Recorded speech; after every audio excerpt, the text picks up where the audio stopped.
Hello, I'm Simon Whistler, you're watching TopTenzNet, and in the video today we're looking at the top 10 strange addictions and compulsions. There's a fine line between addictive and compulsive behavior. For a long time, drugs and alcohol were the mainstays of addiction, until neurologists and psychologists learned that the chemical signals activated in the brain during certain activities, sex and gambling are the popular examples, could make behaviors potentially as addictive as consuming those legendary substances. But outside these well-known, if not particularly well-understood examples of addiction and compulsion are other behaviors that, despite their relative obscurity, fit the bill of being potentially harmful, difficult to quit, and often start as a way to experience pleasure or alleviate anxiety, just like the other mainstays of chemical addiction. Number 10. Hair pulling. The stereotype holds that naughty little boys are always pulling the hair of poor little girls who the boys secretly like, and causing general grade school mayhem. In reality, compulsive hair pulling is a recognized disorder known as trichotillomania, whose sufferers simply cannot resist the impulse to pull and, in more extreme cases, compulsively pluck or otherwise remove hair. The science on this one isn't exactly cutting edge, but researchers have learned a lot by looking outside the human species. It just so happens that animals will often exhibit a similar behavior in response to extreme stress. Birds that lose a friend or cage mate will often compulsively pluck out their own feathers to compensate for the absent grooming partner. While humans don't depend on one another for grooming in quite the same way, trichotillomania is also frequently associated with trauma or stress, from which the sensation of plucking can sometimes provide short-lived and ultimately destructive relief. Though painful, hair pulling or plucking in both animals and humans may also cause the release of certain hormones associated with pleasure, which, just as with drugs, diminishes through repetition, requiring addicts to go to ever greater lengths to get the same sense of relief or high until the compulsion becomes destructive. Birds will routinely pluck all the feathers out that they can reach, leaving just those on their heads remaining, while people will pluck themselves bald. Number 9. Hair eating.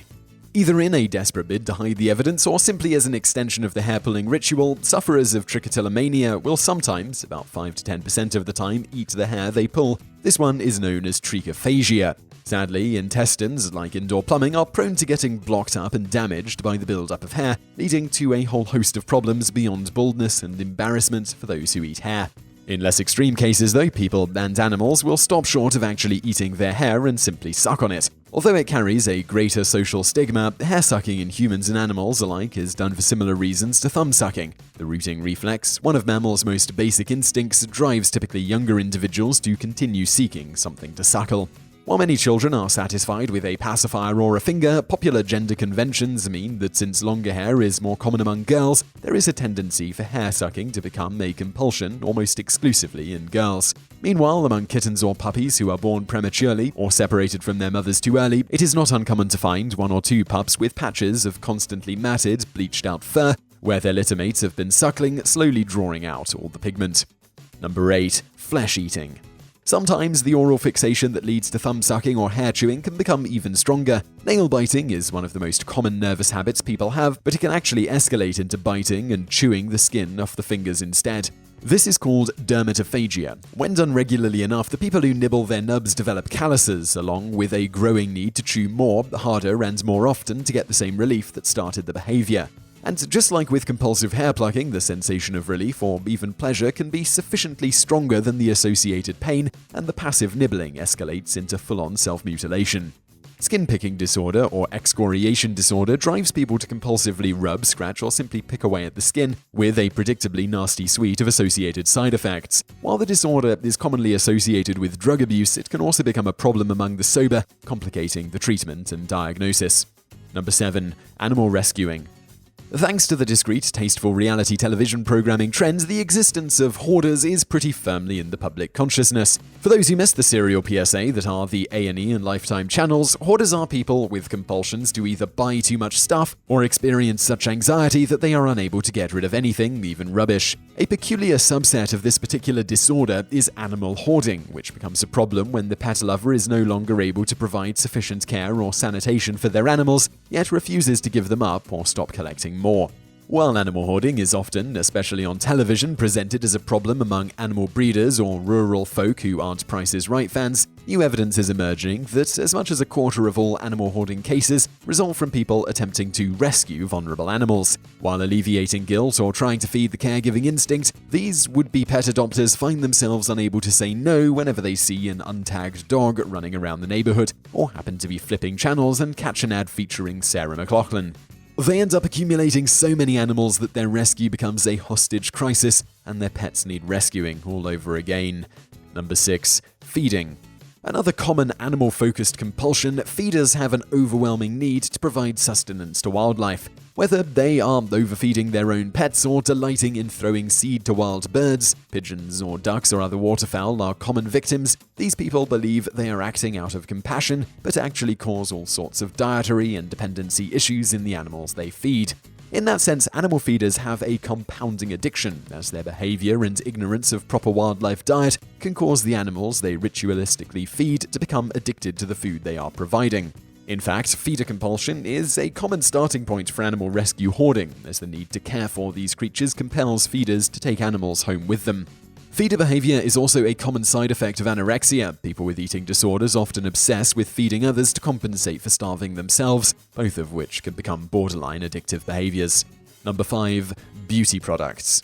Although it has become inexplicably fashionable to trivialize addictions by flippantly suffixing hobbies with aholic, fashion magazines discussing an addiction to cosmetics are actually scratching the surface of a serious range of addictions. People, and not just women, can become addicted to acquiring and using beauty products for many of the same reasons others are compelled to gamble, shop, hoard, or even mutilate themselves. What may start as a drive to accumulate enough different products or an effort to achieve a beauty standard that, thanks to body dysmorphic disorder, BDD, is impossible, it becomes an obsessive-compulsive disorder.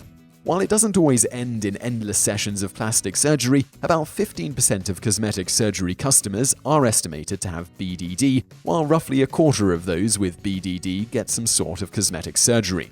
A growing body of evidence connects the disorder to everything from having an obsession with hair extensions to sufferers becoming unable to leave the house without a mask-like layer of makeup, which can take hours for them to get just right. And let's not forget the incidence of eating disorders among the beauty-obsessed addicts. Number 4. Confession. Turns out confession is more secular than people realize. While obsessive-compulsive disorder, OCD, is popularly presented as a comedic foible, driving sufferers to count, touch, clean, or simply make strange noises, the real condition can manifest itself in much less amusing ways. An overwhelming compulsion to confess, and not just in the Catholic sense, can become an addiction, and often does. Just like any other drug or behavior, some source of anxiety or duress becomes associated with even minor or imagined transgressions, and confessing them is seen as the only path toward relief. While guilt is a natural, albeit negative, human sensation, likely an extension of the empathy instinct, OCD can compound the sensation until guilt becomes pathological. When the anxiety-prone individuals learn to alleviate this guilt through confession, the stimulus-response feedback loop can develop into an addiction that sends them admitting fault and declaiming their sins compulsively. Number 3. Travel. While everyone needs a restorative break from routine now and then to thrive and function, the drive to escape the ordinary can become a compulsion. Again, the expression travel addict is thrown around by enthusiasts, yet marks a very legitimate disorder. Like the phenomenon that leaves fans depressed after the conclusion of a good book or the cessation of a media franchise, the end of a vacation can cause serious depression and even the onset of agoraphobia, or a fear to leave the home and interact with the outside world.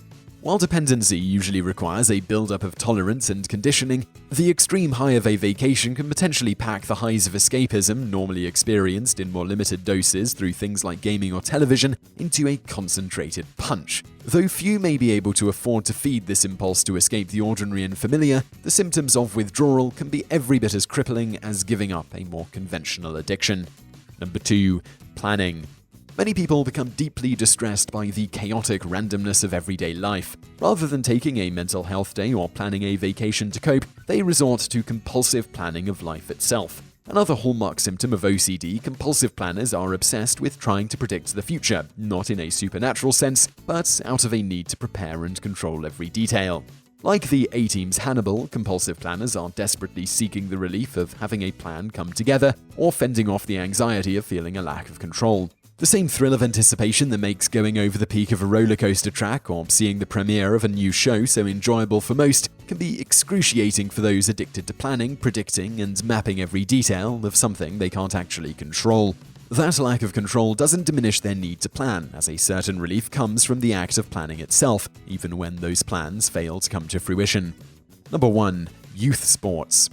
Parents are like drug pushers. There is nothing more addictive to a young child than the attention they get from their parents. We've all been stuck on a plane or in a grocery store where some kid is whining incessantly while some doting parent coos and makes a fuss, only encouraging the brat to continue the display of distress. This is behavioral conditioning 101. Children instinctively crave the attention of their parents and will repeatedly perform any action that ensures they get attention. Almost all behavioral conditioning depends on rewards. From petting your dog when it dookies outside to applauding a toddler for graduating from diapers to toilets, positive reinforcement is categorically the root motivator. So when children instinctively hungry for the love and attention of their parents learn that doing athletics of a particular sort can guarantee that recognition, they will start going out of their way to repeat that behavior as much as possible. Even once they develop identities independent of their parents and find their interest in sports is entirely external, it can be hard to shake the conditioning that compelled them to pursue athletics. So I really hope you found that video interesting, and if you did, please give us a like below. It really helps out. And if you haven't subscribed to our channel yet, do consider clicking that subscribe button for more videos just like this every day of the week. Also, over there on the right are a couple of other videos you'll probably enjoy if you enjoyed this one. One is the top 10 facts about nymphomaniacs, and below that we've got the top 10 internet illnesses. So be sure to check those out, be sure to subscribe, be sure to like, and thank you for watching.